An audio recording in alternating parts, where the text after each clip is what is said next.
one of the things I get to do in my life, which is really cool, and you guys know that I love what I do, and part of it is building the model to really figure out three-dimensionally sometimes what we're building. And what I do is I do an intimate clay model, and I get really involved, and it's something that I just love to do.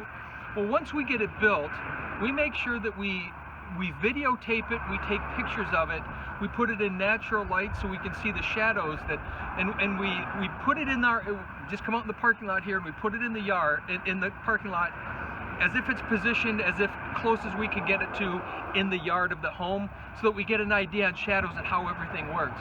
And I'm really excited because we got a perfect day, the sun is just right, set it out here, I got everything ready, Sandy's on her way, and as soon as she gets here, we're going to be able to do some of the video. And it's always fun because it allows us to get down real close and around to see angles, and we can use those later in design. So it's, oh, hey, here she is.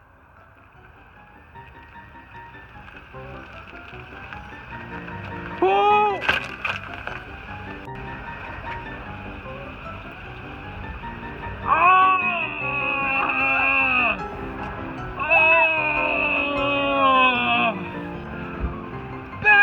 Back up! What are you doing? Back!